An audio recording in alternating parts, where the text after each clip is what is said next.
Olá, gente que já está chegando aí. Mancelsa, bom revê-la. Pelo menos por aqui, né? O Nuno Júnior também. Abraço, Nuno. Esperando aí o pessoal entrar. Vê se o som tá bom, a imagem tá boa. Ajuda eu aí. Dá um feedback para nós.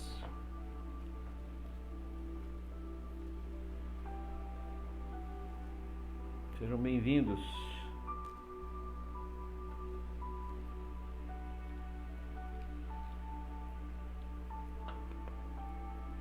Boa noite, Júnior.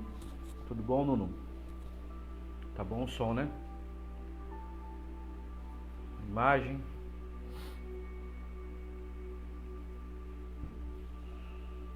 Dora, fique aí com a gente, gente. Vamos continuar nosso estudo. Thalita Costa, bem-vinda. Se estiver um pouco afônico, os irmãos não se importem. Faz parte da... Tomar coisa gelada. Fernandes Ferreira, bem-vindo.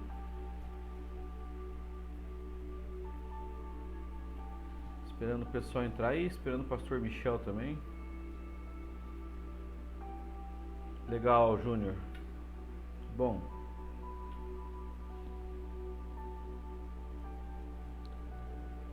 Sejam todos bem-vindos à nossa live falando de graça.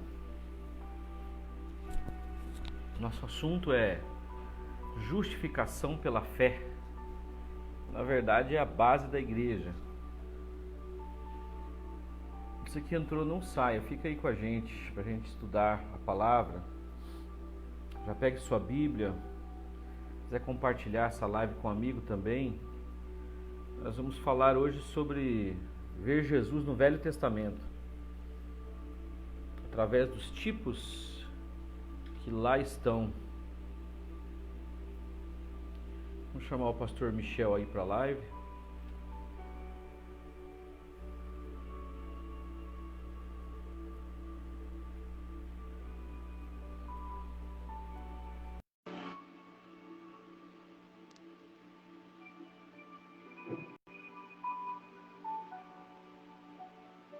E o pastor Michel chegou aí. Opa. Não tô te ouvindo. Você tá me ouvindo? Tô te ouvindo. Tá me ouvindo? Oi, tá me ouvindo? Agora tá melhor.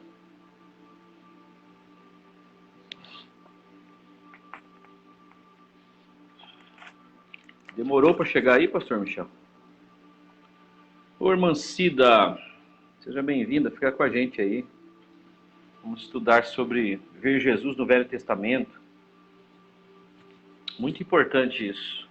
Nós já começamos há 3 semanas atrás, para quem está acompanhando, a questão de nós analisarmos se nós somos cristãos e o Velho Testamento praticamente é a Torá dos judeus. Nós temos o Velho Testamento na nossa Bíblia por quê? Será que a gente não tinha que ter só o Novo Testamento? Há uma razão para isso, né? Só que é preciso entender que o Velho Testamento ele faz parte da Velha Aliança. O Novo Testamento, que foi escrito bem depois, né? Jesus, na verdade, não escreveu nada. Os evangelistas escreveram sobre a passagem dele, a vida dele. E aí essa questão, né, de nós entendermos, porque a gente sempre aprendeu que toda a Bíblia é a palavra de Deus. E realmente nós temos que ler assim. A Bíblia é um conjunto de livros. Nela estão as Escrituras. E dentro das Escrituras está a palavra que é o Senhor Jesus, o Verbo encarnado, a palavra de Deus. Então, é muito importante porque as pessoas seguiam pelo Velho Testamento, né? Muitas pessoas gostam bastante de Davi, dos grandes guerreiros, grandes heróis do Velho Testamento, Moisés, Elias, o próprio Abraão mesmo, Enoque, que andou com Deus, Deus o tomou para si. Uhum. Então, nós temos que entender isso, né? Por que o Velho Testamento está na nossa Bíblia se nós somos cristãos e não judeus? E assim nós vamos hoje mostrar, né? Ou iniciar aí uma amostragem da presença do Cordeiro de Deus que tira o pecado do mundo. Nós vamos colocar, vamos mostrar para você no Velho Testamento, ó, através de vários textos, o Cordeiro de Deus que tira o pecado no mundo, lá presente no Velho Testamento. Gislene Batista, prazer, Gislene, ter você aí na nossa live. Gislene, quando me conheceu, era um gurizinho, né? Um piá, como diz lá em Ponta Grossa. A mãe dela que fez o meu parto, sofreu, Dona Tereza. Depois a gente ficava brincando na frente da casa dela, e a avó da Gislene brigava com a gente, Dona Anália, a avó Anália. Bem-vinda, Gislene. Se puder ficar, fique. Então vamos iniciar, pastor Michel. Já falei algumas coisas. Nosso propósito hoje, então, é ver Jesus no Velho Testamento. Eu queria que você abrisse a sua Bíblia aí, em Gênesis, capítulo 3, verso 21. E depois, conjuntamente com isso, nós vamos ler 3, 7. Gênesis 3, 7. Vamos ler o 3, 7 e depois vamos ler o 3, 21. Ok? Beleza? Você que está comigo, você que está com a gente, não saia, fique até o fim, para você entender. Sei que agora é a hora de fazer janta, é hora de gente ir para o mercado, é hora de trocar o bebê, é hora de fazer tanta coisa, né? Chegar em casa, tirar o sapato. Tem uns que vão assistir novela. Não assista novela, assista a série da Netflix. Séries boas que tem lá. Gabriel Lima, olha o teu primo presente aí. Ô, Gabriel, fica com a gente aí, o ator Gabriel. E Gabriel. Manda um alô para nós aí, Gabriel, se estiver conosco ainda. Esperando você aqui vir nos visitar. Tá bom, gente? Então vamos lá? Hoje o nosso tema é Vendo Jesus, a nossa justiça. Vendo Jesus, que é a graça personificada no Velho Testamento. Gênesis 3,7 diz assim: os olhos dos dois se abriram e perceberam que estavam nus. Então juntaram folhas de figueira para cobrir-se. Aqui onde a justiça própria aparece pela primeira vez, o homem tentando resolver o seu problema, o seu pecado. Gênesis 3, 21. Aí então o Senhor vem com a justiça que é doada por ele, né? Diz assim: o Senhor Deus fez roupas de pele e com elas vestiu Adão e sua mulher. Fez roupas de pele, pele de um animal, provavelmente um cordeiro que foi morto, porque a pele do carneiro, né, é muito boa para fazer roupa. Inclusive é de lá que a gente tira a lã. Não é isso? Trabalhei no curtume muito tempo, em contato direto com a lã do carneiro, com a pele do carneiro. Vamos explicar algumas coisas específicas sobre isso. Então, irmãos, eu vou iniciar aqui, depois o pastor Michel vai fazer os comentários dele. Nós vamos caminhar aqui no Velho Testamento, de Gênesis até Jeremias 31, 31. Eu não sei como é que a gente faria para passar esses textos, pastor Michel. Vamos passando aos poucos, né? Para o pessoal. A gente comenta. A gente vai citando e comentando. Vai comentando. Né? Coloca aí Hoje é um dia, uma introdução. Uma live para introduzir esse assunto e dar uma geral, né? Porque a gente vai...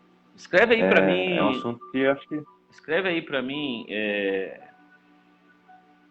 Descobrindo Jesus no Velho Testamento. Já coloca esses dois textos, Gênesis 3, 7 e Gênesis 3, 21. Por favor. Andressa, Bem-vinda, Andressa. Ó, o Gabriel aí, Gabriel. Tô aqui sim, Deus abençoe. Permanece aí, Gabriel, tanto que você puder, hein? Senão você não vai vir aqui na minha casa tomar vinho comigo. Gente, é o seguinte. Nós estamos estudando da importância do Velho Testamento na nossa Bíblia. E tem uma coisa que a gente tem que entender. Se nós pegarmos a Bíblia como um texto, né, de Gênesis e Apocalipse para nós cumprirmos, tem pessoas que falam assim, por exemplo, eu já li a Bíblia de capa a capa, eu conheço todos os textos da Bíblia. E se nós lermos ela como um livro, assim, tipo um manual, né, tem gente que chama de manual do fabricante, ou como um oráculo que você abre e tal, e busca ouvir a voz de Deus, dá para acontecer isso? Acontece? Isso acontece. Deus tem os seus meios de falar conosco, né? Só que a Bíblia, ela não pode ser tirada de uma questão da realidade, né? O Velho Testamento é a história de Deus com um povo, o relacionamento de Deus com o povo, e esse povo com esse Deus, né? E aí, Moisés, que escreveu os 5 primeiros livros da Bíblia, assim nós conhecemos, né, pelo estudo que ele escreveu, ele narra aquilo que ele recebeu oralmente primeiro. Depois, né, foi escrito em pergaminhos, em rolos, em peles de animal, tal. E esses pergaminhos foram sendo guardados e tinha toda uma técnica para você reproduzir isso, fazer cópias, não podia falhar, tinha maldição se falhasse, etc. Então ele vai construindo o quê? Você tem o Pentateuco, os primeiros 5 livros, depois você vai caminhando na história, onde você entra no tempo, né, das conquistas de Josué, por Juízes e assim por diante. Você vai até chegar nos profetas. Então, a cronologia ali, ela é um pouco complicada, porque você não vai encontrar uma cronologia linear de Gênesis a Malaquias. Você vai encontrar, né, tipo, Abraão sendo chamado por Deus no ano 2200, provavelmente 2000, antes de Cristo, e Malaquias está lá, né, um pouco antes dos 400 anos de silêncio que aconteceu. Então seria do século V até o século I, ou 400 até chegar em Jesus, aonde Mateus, que é o primeiro evangelista, que é o primeiro livro do Novo Testamento, você encontra ali a história já de Jesus, genealogia, depois se encontra o encontro de Maria com Gabriel, com o anjo Gabriel e assim por diante. E aí você tem que entender que de Gênesis até Malaquias tem uns momentos que são concomitantes, né? Por exemplo, reis, encontrar a época dos reis conjugado com os profetas. E quando Deus permitiu que se levantasse reis em Israel, Deus colocou profetas para que eles não ficassem perdidos, né? Não ficassem sem orientação de Deus, eles não ficassem sem a intervenção de Deus. Mas o período dos reis é um período que você vai encontrar daí a história dos profetas. E aí dos reis começa de Davi, que é 1000 a.C., até o ano 575, provavelmente, que é o ano que eles vão para a Babilônia, a segunda turma. Primeiro vai o povo do norte, as 10 tribos, lá de Samaria, e por fim vai Judá, né? Que era uma profecia que ia se cumprir e Deus estava tratando eles ali. Então vocês vejam que eu tracei uma linha assim. De quando Gênesis, que nós lemos aqui, não sabemos. Pode ser 6.000 anos, pode ser 4.000 anos, pode ser 10.000 anos, pode ser um tempo, inclusive, que eles viveram na eternidade antes de pecar, né? Não sabemos. Mas para nós nos situarmos, ali quando Moisés escreve o Pentateuco, ele vai narrar a história do Adão até a história deles entrando, né, na Terra Prometida. E Deuteronômio, que é o 5º livro, ele é uma repetição ali das leis, de tudo que aconteceu da história. E ali tem a lei de Deus. Então, nosso objetivo é o seguinte: você vai ler a Bíblia para buscar regulamentos, mandamentos, você vai ler a Bíblia para buscar regras, né, de como ser uma pessoa melhor. Você pode até encontrar, mas você tem que entender que aquilo é um período onde Deus está se relacionando com o povo, levantando um povo, e que desse povo viria o Salvador. Ok? Essa é a introdução que eu vou fazer. Então aqui nós temos 2 textos que falam do primeiro, quando o homem pecou, que eles fizeram folhas de figueira para se cobrir-se, né? Porque Deus apareceu e chamou Adão, que ele caminhava com ele na viração do dia, todos os dias. Ele chamou Adão, onde estás? E Adão se escondeu atrás de árvores, e ele falou: Senhor, eu ouvi a tua voz e temi, porque estava nu. E aí vem a questão do homem perder a glória de Deus sobre ele. Essa nudez é uma nudez primeiro espiritual. E aí Deus pergunta para ele: mas quem falou para você que você estava nu? Quem te disse que você está nu? Você comeu da árvore que eu falei para você não comer? E aí Deus já encontra eles, eles já solucionaram o problema. Isso chama-se justiça própria. Eu pequei, eu vou dar um jeito. Vou colocar um exemplo muito terrível aqui, que é o exemplo do Judas. Eu pequei, então eu vou resolver o meu problema, eu vou me matar. E foi isso que Judas fez, foi e se enforcou. O homem e a mulher aqui também fizeram essa roupa, essa vestimenta para eles, porque isso aí tem um significado primeiro espiritual, depois material, e tudo é uma coisa só, na verdade. Mas aqui o entendimento que quando eles fizeram esses aventais de folha de figueira, eles estavam tentando resolver o problema que eles criaram para eles mesmos. E Deus então chega, conversa, tem toda aquela questão, e aí você comeu da árvore que eu disse para você não comer? Ele falou assim: a mulher que o Senhor me deu, comeu e me deu para eu comer. Pode ser que essa história tenha sido invertida, pode ser que ele tenha comido e tenha falado para Eva comer, mas a gente crê, como Moisés relatou, como foi passado para ele, né? Tem todo um contexto aí que o pessoal contesta, pelo contexto contesta, mas não vamos entrar nessa questão. Agora, Deus falou: olha, Deus deu a sentença para o homem, para a mulher, para o homem uma coisa, para a mulher para outra, para a serpente outra, e aí o texto vai para o verso 21 e fala assim: o Senhor Deus fez roupas de pele e com elas vestiu Adão e sua mulher. Gente, não sei se você já viu, quando se tira a pele de um cordeiro, de um carneiro, de qualquer animal, ela fica na pele ainda o sangue do animal. Isso aqui é muito simbólico. Seja qual animal for, Deus fez vestimenta de peles. Ele teve que matar um animal. Provavelmente foi um cordeiro, porque tudo no Velho Testamento aponta para o Cordeiro de Deus. E aí Deus pega essa pele, né, e veste eles. Na pele ainda tinha o sangue daquele animal. Porque Deus não fez um trabalho de curtumeiro, curtiu a pele. Imagina, Deus podia ter feito assim, né, um piscar de olhos, mas ele matou o cordeiro. E provavelmente aqui nós encontramos um simbolismo muito importante, que aquele cordeiro já representava Jesus, o cordeiro de Deus que tira o pecado do mundo, porque o homem estava nu, o homem tinha pecado, o homem tinha criado o problema para si mesmo. E aí Deus veste ele com essa pele, e aí ele é coberto na sua nudez, tanto espiritual como material. Mais material do que espiritual, mas o simbolismo do espiritual está aqui presente. O cordeiro que tira o pecado do mundo. O cordeiro que cobre. No caso aqui tem o significado de cobrir a nudez. Cobrir a perca da glória. E então nós encontramos o que aqui? Nós encontramos o simbolismo do sangue do cordeiro, da cobertura do cordeiro. E quem é o cordeiro de Deus que tira o pecado do mundo? É o Senhor Jesus. Você vai ter que se transportar lá para o Novo Testamento, quando João foi batizar Jesus, e aí ele disse: olha, ali está o Cordeiro de Deus que tira o pecado do mundo. E aí é esse mesmo Cordeiro presente aqui. Dá para entender? Cobertura, substituição. E aí tem um outro texto aqui já na sequência, quando eles saem do jardim, que o pastor Michel, depois de comentar esses dois que eu falei, ele vai entrar nesse, que aqui aparece mais uma vez. Então, já no capítulo 4, a presença do Cordeiro, o simbolismo da presença do Senhor Jesus. Ok? Feita essa introdução, o pastor Michel aí dá uma comentada nesses dois textos, que é impressionante isso aqui, né? Tá me ouvindo bem aí? Tô ouvindo bem, tá beleza.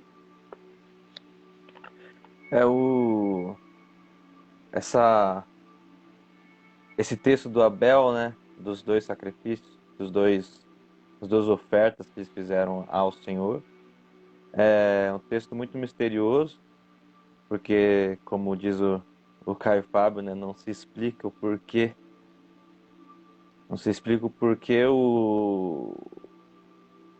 o sacrifício, a oferta de Abel foi aceita e a de Caim não, a não ser lá em Hebreus, que diz que pela fé Abel ofereceu melhor sacrifício, né? E o sacrifício de Abel foi sacrifício mesmo, foi o sacrifício de cordeiro.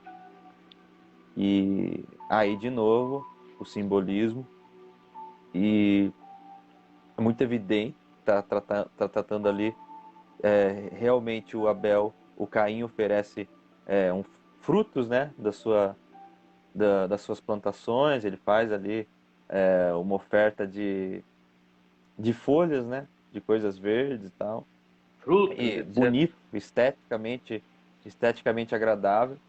E o sacrifício, a oferta de Abel é aquela coisa sanguinolenta, né? Matar sacrificar um animal, sacrificar um cordeiro. E logo após, né, ser narrado, como você leu aqui em Gênesis 3:7, está falando que Deus providenciou roupas para Adão e para Eva, através, tirou de um animal, provavelmente um cordeiro.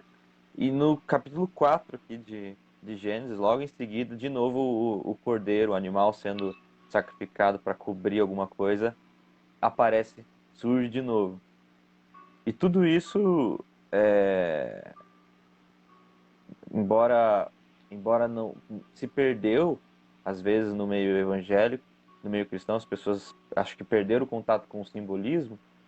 Todos esses símbolos estão presentes, estão repletos ao longo do Antigo Testamento. Eles se repetem, eles apontam para o Cordeiro e é incrível. Apontam para Jesus, para toda a representação que o Messias, que Cristo representa como o Cordeiro de Deus. E a gente mal começou, né? Porque a gente está nos primeiros capítulos. A criação, a gente está na queda do homem e já se inicia esse simbolismo. Capítulo 3, capítulo 4 de Gênesis. Isso é maravilhoso e, na verdade, é, ainda hoje, né, a gente consegue olhar e observar coisas que a gente não pensava e não observava antes, não percebia antes em relação a esse simbolismo. E é maravilhoso, é incrível, não pode ser coincidência, né? É um texto que foi escrito de uma determinada forma, as palavras que foram usadas, a história que foi contada da forma que tinha que ser contada daquela forma, porque você percebe que cada palavra tem uma importância específica, cada fato tem um símbolo específico, e que se fosse de outra maneira, não estaria carregado desse significado. Então, a riqueza desses relatos, a riqueza histórica, a riqueza simbólica, a riqueza com que esses textos são construídos é uma coisa que, assim, humanamente falando, é preciso ser um gênio, é preciso ser um escritor, assim, realmente genial.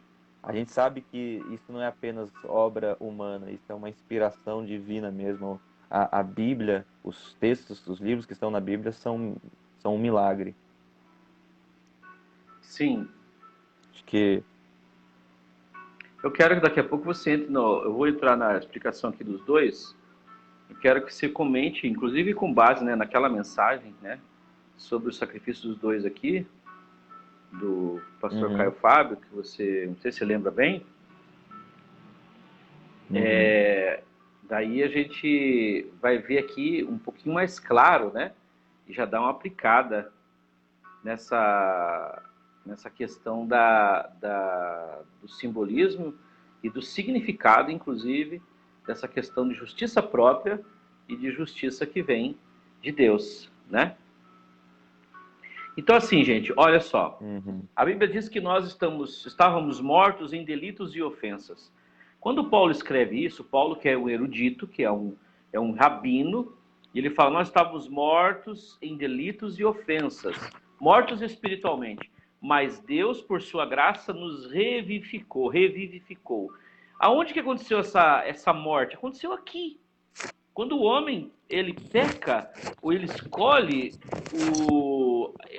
ser o árbitro da vida dele, ele escolhe ser é, autônomo, porque a palavra nomos em grego quer dizer lei. Então, autonomia é a pessoa ser autossuficiente, autorregulada. E, na verdade, tem um ser presente ali, que é o nosso inimigo. Ele não é inimigo de Deus, porque Deus não tem inimigo à sua altura. Ninguém pode ser inimigo de Deus, porque ele é o Todo-Poderoso. Aleluia! Ele é aquele que, quando fala, os anjos se calam, a natureza estremece, o universo se abala. O Satanás é nosso inimigo. E ele tentou o homem na mesma coisa que ele pecou. Você vai ser como Deus. E vendo a mulher que a árvore era agradável para dar entendimento, tomou do seu fruto e comeu. Ali, o homem sai debaixo da graça. Sai debaixo do favor imerecido, porque os anjos, a natureza, os homens, tudo foi criado pelo amor de Deus. É para a sua glória e é por sua graça que tudo existe. Ninguém merece nada, ninguém deu nada para Deus, diz o salmista, para que dele pudesse cobrar alguma coisa. Então tudo é graça. Você tem que entender que graça, favor imerecido, nós não merecíamos, nós não fizemos por merecer, nós não demos nada primeiro para que ele nos devesse alguma coisa. É o significado da palavra graça. Favor imerecido. Então, o homem deixa dessa graça ali. E ele escolhe por via de um tentador, mas o Senhor ali já vem com a providência. E tem um outro texto mais importante aqui, nesse contexto do pecado, que é Gênesis 3,15, quando Deus está falando para a mulher, a sentença dela, com dores conceberás, né? Ele fala assim, da semente da mulher nascerá um que esmagará a cabeça da serpente. Veja que mulher não tem semente, né? O homem é que tem o sêmen, que leva a questão de semente. A mulher, o útero dela, de Maria, foi emprestado. Né? E a semente é divina, na verdade, porque a virtude do Altíssimo a cobriu, né? E ela concebeu, então. Mas vem ali, ele esmagará a cabeça da serpente. Ele vai, então, o golpe do Filho de Deus não é no rabo, não é no meio, porque a serpente, se você bater ela no meio, ela pode te pular e te picar, ou ela se virar e te picar. Não adianta atacar ela no meio, tem que atacar a cabeça para que ela morra e ela não possa te ferir. Agora, o texto é claro dizendo, este te ferirá o calcanhar. Você ferirá o calcanhar dele e ele te ferirá a tua cabeça. Que é significando que o veneno que você colocou nos homens vai ser transferido para o Cordeiro de Deus que tira o pecado do mundo. Gente, isso é maravilhoso. É aqui a graça presente, aqui a salvação anunciada.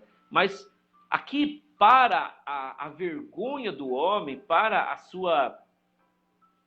sua justiça própria que ele produz, você não pode fazer roupa de folha.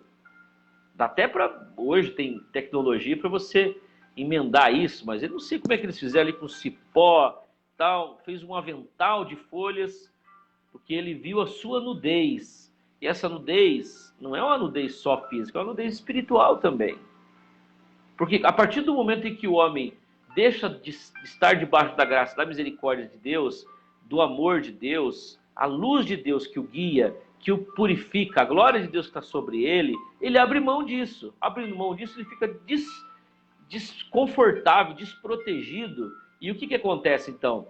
O Senhor providencia através daquela pele do cordeiro, que ainda estava encharcada de sangue, coloca sobre o homem, sobre a mulher, um casacão bonito para que o pecado dele fosse exatamente, já tivesse um encontro com o sangue de outro animal que cobria naquele momento a sua nudez espiritual, principalmente, e a nudez física. Mas ali o homem começou a morrer. O homem deixa de ser um ser espiritual, ele vai perdendo essa qualidade, e aí ele vai, então, se tornando alma e espírito, alma e corpo só, que é intelecto, emoção e raciocínio. Raciocínio, emoção e vontade, melhor. Intelecto, volição e racionalidade. O homem, então, ele fica com a sua alma, que realmente está ligada com essas coisas, e com o passar do tempo, o homem vai perdendo algumas dessas qualidades da alma, né? Que é a sua capacidade intelectual e a sua capacidade emotiva, ele vai diminuindo nisso também e vai se brutalizando e vai ficar praticamente quase essa máquina só, que é o corpo, e o homem faz esse trajeto até chegar à sua morte. Agora é incrível que o Senhor, ele vem aqui e diz para o homem, não é você que vai resolver o teu problema, sou eu, porque eu sou responsável por você. Ainda que você tenha pecado, eu vou cobrir você, até que esse veneno seja tirado efetivamente de você. Então é o Senhor Jesus ali já sendo mostrado para o homem, e o Senhor que faz isso por misericórdia. Gente, nós estamos falando de porquê do Velho Testamento na nossa Bíblia. Então nós já falamos aqui das outras lives, que o Velho Testamento, ele só é revelado no Novo. E o Novo Testamento, ele está escondido no Velho. Como que está escondido no Velho? Está escondido numa coisa como essa aqui. Porque se você linkar com João falando, eis o Cordeiro de Deus que tira o pecado do mundo, com Isaías 53, que ele foi moído pelas nossas transgressões, ferido pelas nossas iniquidades, o castigo que nos traz a paz com Deus, estava sobre ele, pelas suas pisaduras fomos sarados. Então você vai linkar e você vai ver que o Novo Testamento está escondido no Velho, aqui no caso, a questão da presença do Senhor Jesus. Amém, gente? Pastor Michel, começa a comentar aí, eu vou dar um alô para algumas pessoas que já entraram aí com a gente. E comenta para nós... Um pouco desse do Caim e Abel. Isso, essa questão das duas ofertas, né? Mandar um abraço aqui para o Tiago Nogueira, para a Ivani Ferreira, se estiverem com a gente ainda, dá um alô aí. Eli Melo, nosso pastor Eli Melo, ou Elizinho, eu não sei qual dos dois aqui, acho que é o pastor Eli, pai. Ivani Ferreira dos Santos, nossa irmã Ivani, Maria Júlia Gomes, eu dei um alô para ela aqui, Edir Tayane, a Leia Bernard, nossa querida irmã Leia, estamos com falta de vocês, a Leia está se resguardando. Aguinaldo Borges, bem-vindo, cantor Aguinaldo Borges, nosso amigo Wanderson de Souza, também está com a gente aqui também. Gente, vocês podem fazer perguntas, colocar aí, à medida que vamos nos escutando, vocês podem colocar suas perguntas. E nós estamos falando hoje sobre enxergar Jesus no Velho Testamento.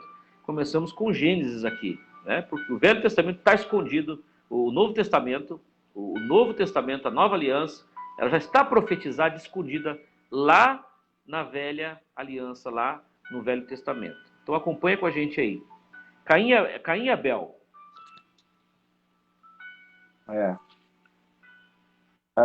Olha só, em Gênesis 4, né, eu vou só colocar aqui que... Eu vou ler o texto rapidinho, só para a gente ter o contexto. Pode né? ler. A partir do versículo 2. E deu à luz Adão e Eva, a seu irmão... Aqui, vou ler do começo. Conheceu Adão a Eva, sua mulher, e ela concebeu e deu à luz a Caim, e disse, alcancei do Senhor um homem. Depois, e deu à luz a seu irmão Abel, que foi pastor de ovelhas, e Caim, lavrador da terra. E aconteceu ao cabo de dias que Caim trouxe do fruto da terra uma oferta ao Senhor. E Abel também trouxe dos primogênitos das suas ovelhas e da sua gordura, e atentou o Senhor para Abel e para a sua oferta, mas para Caim e para a sua oferta não atentou. E irou-se Caim fortemente e descaiu-lhe o semblante. E o Senhor disse a Caim, por que tiraste? E por que descaiu o teu semblante? Se bem fizeres, não é certo que serás aceito? E se não fizeres bem, o pecado jaz à porta, e sobre ti será o seu desejo, mas sobre ele deves dominar. Olha só, é uma passagem estranha, é uma passagem que não se entende muito bem. Por que Deus aceita o sacrifício, a oferta de Caim, e que ele não aceita de Caim e aceita de Abel. E aqui a descrição poética que o Caio Fábio faz é que a criação de gado, a criação de de ovelha, a criação de qualquer animal, não é uma criação. Como é que funciona em comparação com o plantio, em comparação com a colheita, em comparação com o fruto da terra, né? Ele fala que a intervenção humana nas plantações, para que elas deem certo, é muito mais necessária.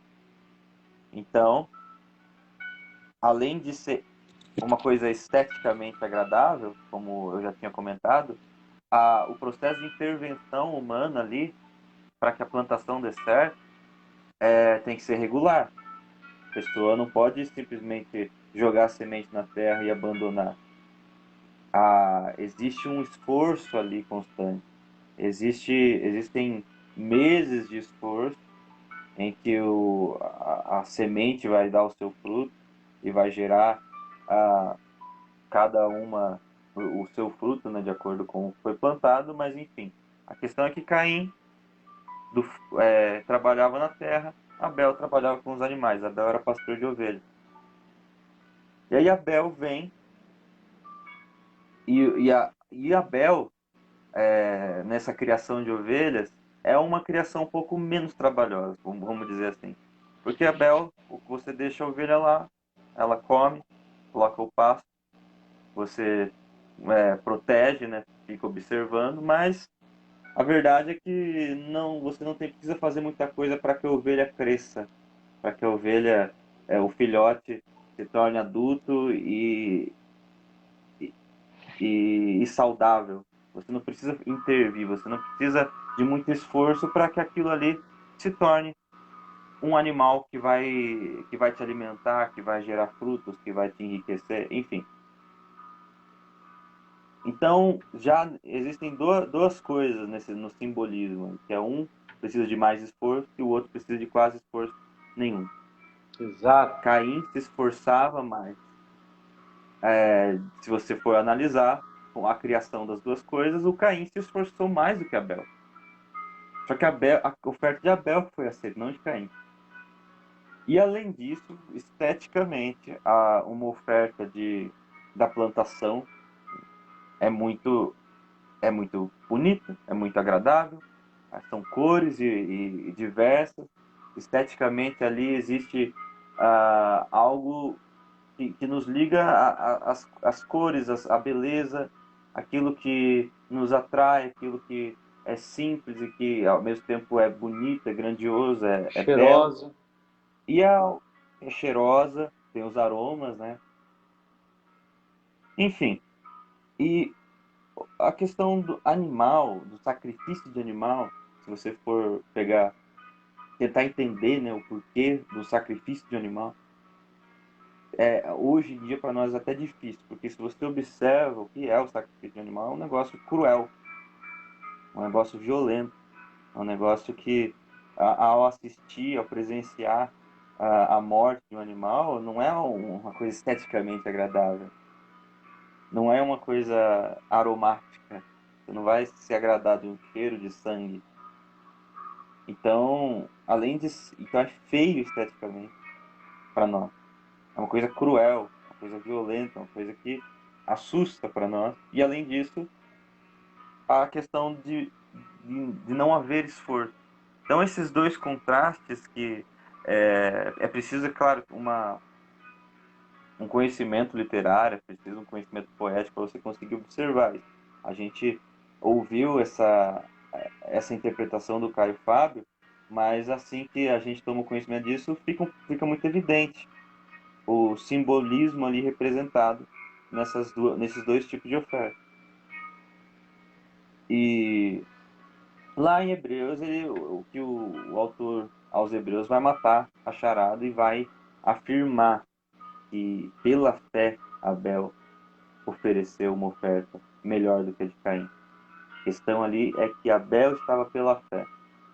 Bom, e se Caim não estava pela fé, é porque ele estava na justiça própria. Um esforço próprio. No esforço próprio. Nossa. No seu próprio esforço.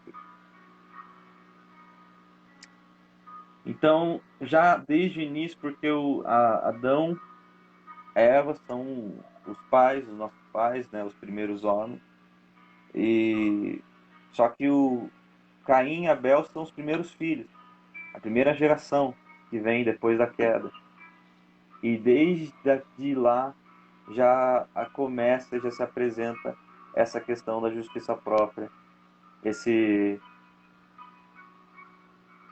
impulso, né, de querer agradar a uma divindade, esse impulso de querer agradar a Deus por si mesmo, pelo seu próprio esforço, e resultando, consequentemente, no primeiro assassinato cometido pela raça humana. Um negócio completamente... Um irmão assassinar outro irmão, um negócio cruel, porque ele estava com inveja. Inveja do seu irmão ter sido aceito, do seu irmão ter sido talvez elogiado, do seu irmão ter sido admirado. Mas a questão é que o Abel não foi aceito, não foi admirado, não foi parabenizado por causa do seu esforço, por causa de quem ele era. É porque ele fez aquilo que ele fez em fé. De alguma forma, intuindo que ele não tinha capacidade para agradar esse Deus. Ele não tinha o que fazer, não tinha o esforço possível que pudesse satisfazer esse Deus tão grande e que do qual ele estava tão distante por causa da queda, por causa da expulsão do Jardim do Éden que os seus pais expulsão que os seus pais presenciaram, e eles tomaram conhecimento e provavelmente naquele momento ainda estava muito vivo na memória. Então, eles sabiam quem era Deus, eles conheciam, não como os seus pais que andavam e tinham a presença de Deus, mas eles sabiam quem era Deus. Enfim, essa é a história, e é incrível, porque a gente está no quarto capítulo aqui, no início da raça humana, e já esses dois contrastes surgem, esse tema que vai percorrer ao longo da Bíblia e se repetir de diferentes formas, já surge aqui e já gera o primeiro assassinato, os homens, e da descendência de Caim virão os homens mais cruéis, virão os homens que vão se tornar os guerreiros, que vão subjugar os outros homens. E aqui começa todo o problema da raça humana. Começam os homens tomar cidades, construir impérios e cobiçar e invejar. No o Tubal-Caim, o Lameque, né? Acho que é o Lameque aqui mais para frente. Diz a tradição judaica que da própria descendência de Caim, o Lameque acabou assassinando Caim, mas se não assassinou o próprio Caim, ele assassinou duas pessoas de novo. E ele fala aqui no versículo 24, capítulo 4, porque 7 vezes Caim será castigado, então Lameque 70 vezes 7. Ele fala para suas esposas aqui. Aqui você começa a perceber uma deturpação, uma depravação, porque da descendência de Caim eles começam a ter mais de uma mulher, então inicia-se a poligamia. Assim, começam a acontecer algumas coisas que fazem parte da natureza humana, que fazem parte da nossa história, só que a gente sabe hoje, a gente tem mais maturidade, mais conhecimento para saber que são coisas erradas. E parece que está tudo interligado, está tudo ali embolado nessa mesma coisa que tem como início esse mesmo sentimento de justiça própria, esse mesmo sentimento de querer ser aceito, de querer ser admirado pelo seu esforço, Do desempenho. pelo seu desempenho. É impressionante, impressionante quando a gente começa a pensar pela perspectiva do favor imerecido, da justiça que é doada por Deus para nós, que nós então resumimos na palavra graça, favor imerecido. As pessoas elas têm tanta dificuldade de aceitar a questão da mensagem da graça, porque existe na essência do homem, como você falou, essa vontade de agradar a Deus pelo esforço próprio. E veja, é incrível porque Hebreus, provavelmente foi escrito na década sexta ou sétima depois de Cristo. Então nós estamos falando aqui, vamos dizer que sejam 4.000 anos até 8.000 anos até Abraão, certo? Para entrar no século 20 ali, antes de Cristo. E nós temos então um salto de Abraão 2.200 até o ano 64, 70 depois de Cristo, aproximadamente 2.070, 2.100 anos. E o autor aos Hebreus, quando vai falar em relação à fé, porque ele inicia o capítulo 11 falando que a fé é o firme fundamento das coisas que não se veem e a certeza das coisas que você espera, né? E ele está falando da fé depois em contraste com todos os capítulos anteriores. Se encontra no capítulo 10, no capítulo 9, no capítulo 8, ele falando da substituição do sacerdócio de Arão pelo sacerdote, que é o Senhor Jesus, o sumo sacerdote e pastor das nossas almas. E é muita informação, é claro, para assimilar, mas nós temos que ir falando. Ele está falando do sacrifício, no verso 4, pela fé, Abel ofereceu o melhor sacrifício do que Caim. E aí a gente tem que se ater que ali está a explicação. Por que Deus não aceitou a oferta de Caim? Porque não se fala mais naquilo, não se fala. Só lá na frente, então, o autor aos Hebreus, que eu cogito ser Paulo, ele vai falar pela fé. A fé foi o que moveu o coração de Abel.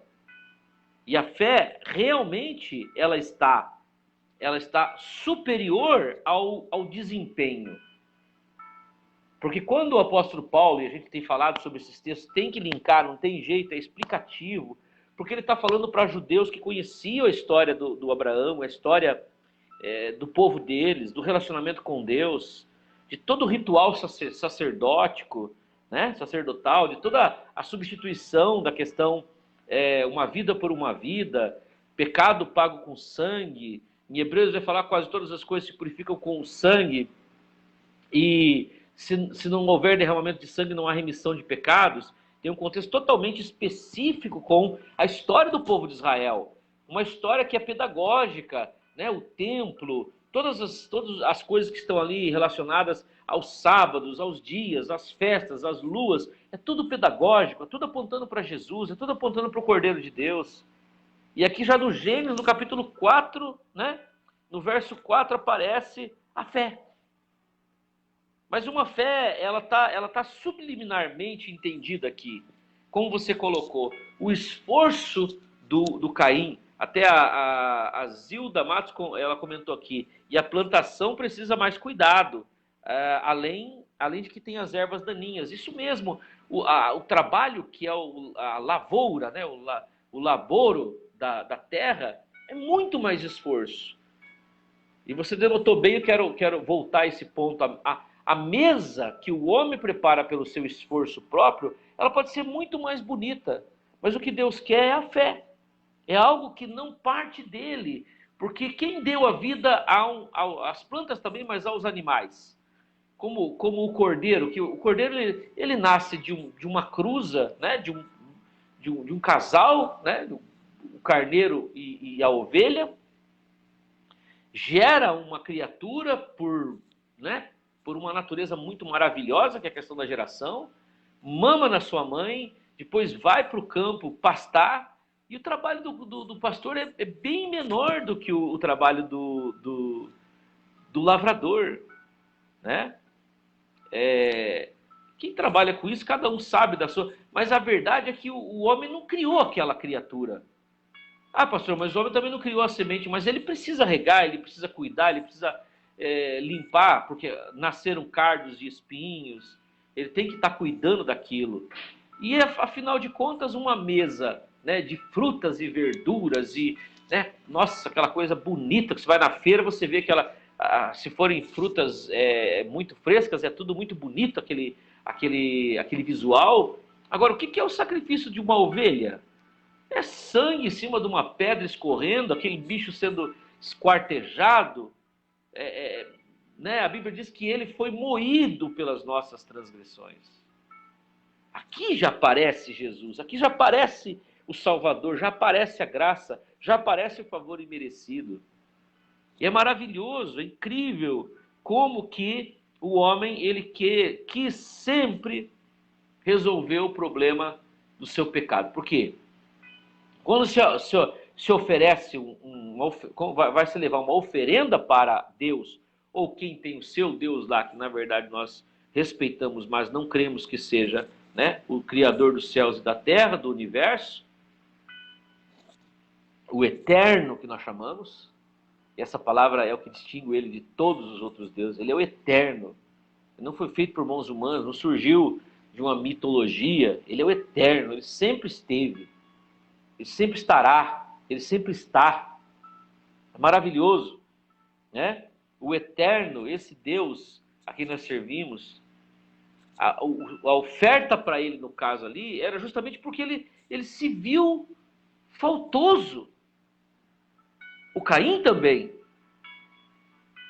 Mas o Abel, pela fé, ele falou, não, eu devia morrer.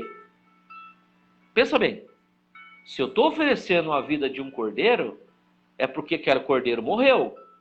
Então ele sentiu a sua miséria, a sua pequenez, a sua distância diante de Deus, e ele falou, eu tinha que morrer, mas eu não quero morrer. Eu vou apresentar então o sangue de um animal. E pegou o melhor cordeiro do seu rebanho e foi lá e sacrificou, e matou.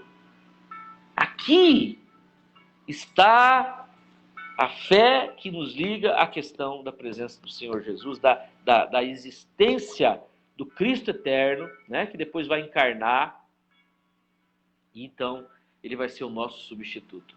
É muito maravilhoso, é muito incrível isso. E se você não tiver nessa perspectiva da graça, nessa perspectiva da justiça doada, né, que está lá em Romanos, gente, leiam Romanos. O tema de Romanos é a justiça de Deus doada ao homem, a justificação.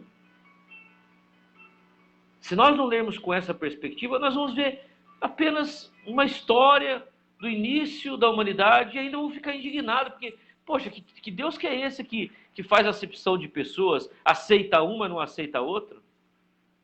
A alma humana, sem ser revivificada pelo Espírito, e é pelo Espírito Santo e a palavra, ela quer pegar Deus e colocar na parede e argumentar e querer vencer nos argumentos, não enxerga o espiritual. O amor de Deus estava ali na vida do Abel. E olha, a sentença de Caim, quando ele fala com Caim, ele fala, não, eu vou colocar uma marca em você, e quem matar você, quem te agredir, quem quiser te matar, vai estar em maus lençóis, porque você não intuiu, você não teve a fé. Mas eu estou aqui para te proteger, para te guardar, porque Deus estendeu graça a Caim também, embora ele tenha matado o próprio irmão. Ah, mas então Deus é injusto. Não, Deus é amor, Deus é graça, Deus é favor. Não é verdade?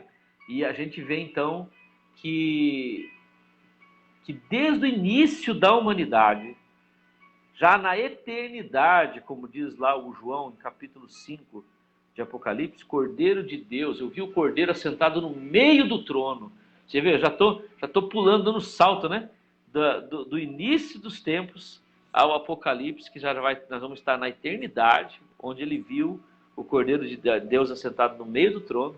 Primeiro ele viu o trono de Deus, depois ele viu o Cordeiro assentado, e aí ele exclamou, Cordeiro de Deus que foi morto antes da fundação dos séculos. E o que Deus quer de nós?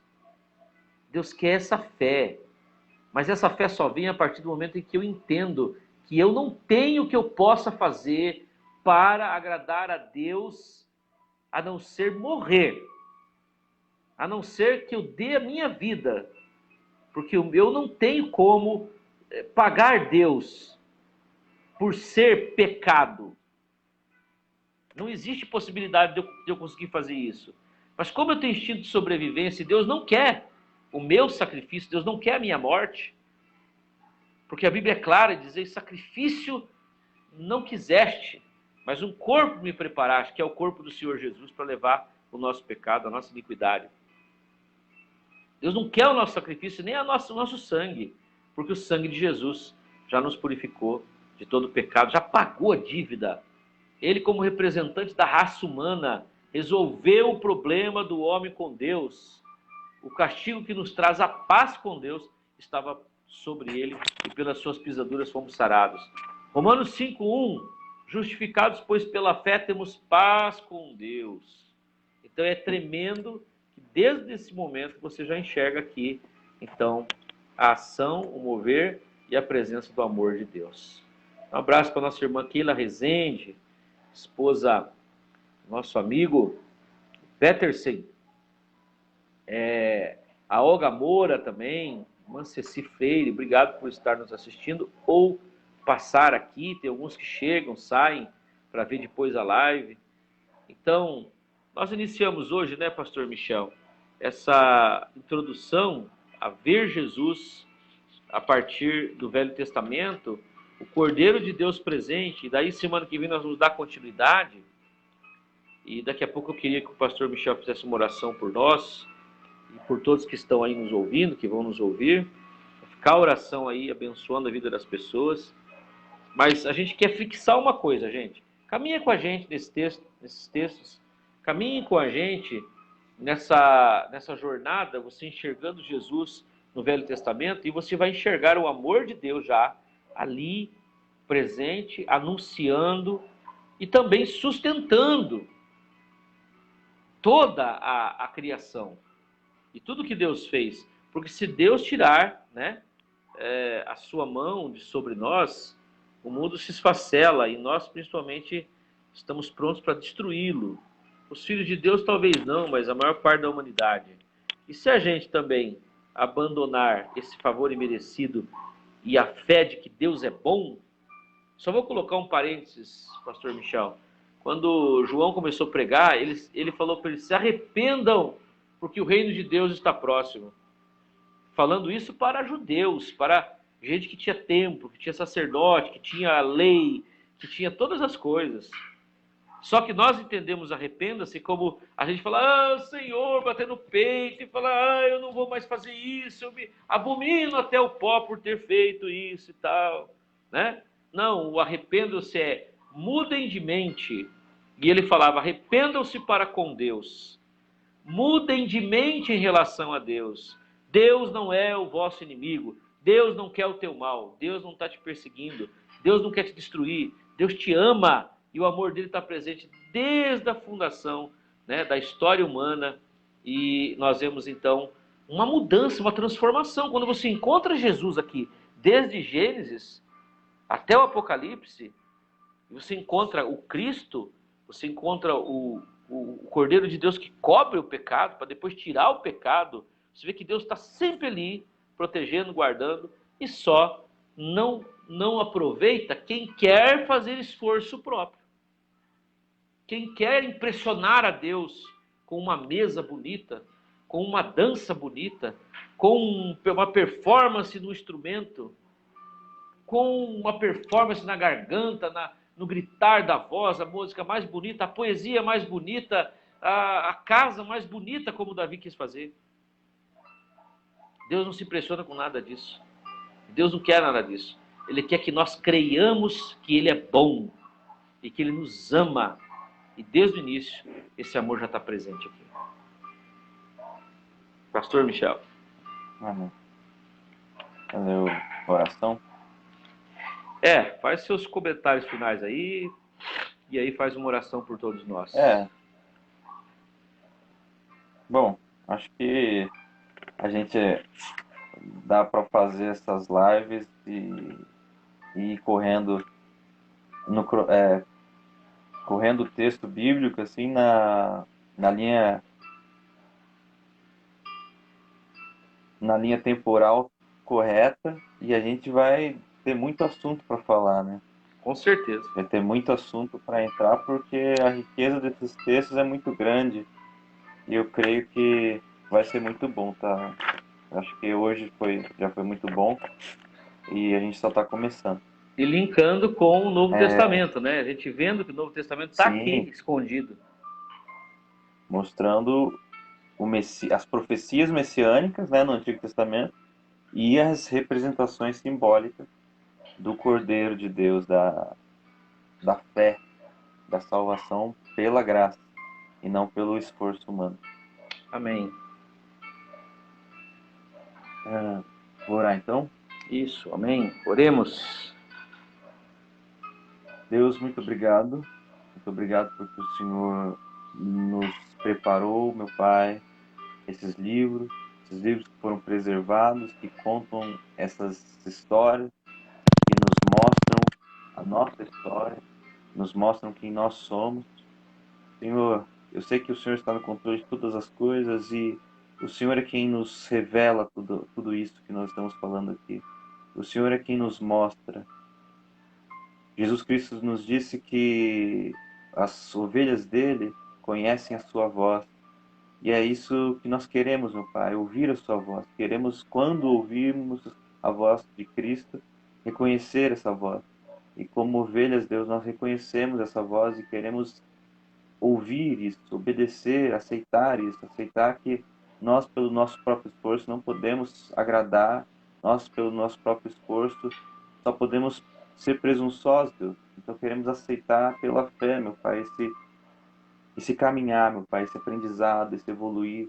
Queremos crescer em Ti, Deus, pela fé. E rejeitar qualquer arrogância, meu Pai.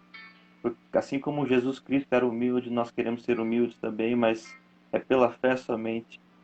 E somente por causa da sua ação em nós, Deus. Então, por favor, vai falando conosco através desses textos, vai nos mostrando detalhes das narrativas bíblicas e também detalhes da nossa própria alma, Deus. Eu te peço, te agradeço. Também peço agora que abençoe cada pessoa que está ouvindo. Abençoe essas famílias, as casas, meu Pai. Cada um que tem os seus dilemas, os seus problemas. O Senhor conhece o coração de cada um. Deus ouve o pedido de cada um, a voz de cada um, Deus. O que eles estão Amém. passando, Deus abençoa agora. Meu Pai, faz com que eles tenham paz em Ti, faz com que a casa deles tenha prosperidade, saúde, Deus, que nada falte e principalmente que a Tua presença não falte na vida de todos nós, Deus. Te peço, te agradeço em nome de Jesus. Amém. Amém. Que assim seja.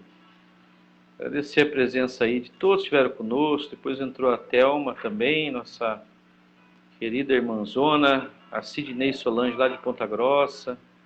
Obrigado pela presença. Todos que estiveram conosco, irmã Vani Deganucci. Eu esqueci de falar aqui, uma pessoa no começo entrou. Deixa eu lembrar aqui. É a Thalita Costa. Obrigado, gente, vocês que estiveram com a gente. Nós estamos ali na 13 de maio de 1798. Aqui em Campo Grande, Mato Grosso do Sul. O Ronei também esteve conosco aí, nosso piloto da Azul. Abençoado, Ronei. Que você se recupere e sare logo, Ronei, dessa gripe, né? Que não seja o corona, em nome de Jesus. E nós estamos ali na 3 de maio, 1798, todos os domingos, por enquanto domingo às 18h30, né? E queremos contar com você que vai ouvir essa live, que está na cidade, que quer nos visitar, quer estar conosco. Momento de louvor, de adoração, de oração. E essa palavra que nós estamos com a maior alegria, o maior prazer de mergulhar nela, que é a palavra da salvação, que é o verdadeiro evangelho, conforme Gálatas no capítulo 1. E nós queremos compartilhar com vocês sobre o favor imerecido, sobre o quanto nós temos perdido por não mergulhar na graça e nós estarmos, quem sabe como Caim ainda no esforço próprio. E pela graça nós somos salvos, porque não vem de nós, é dom, é presente de Deus.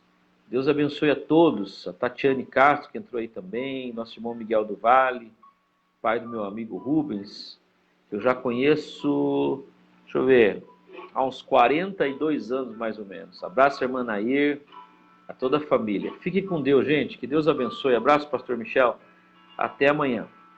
Um abraço, até amanhã.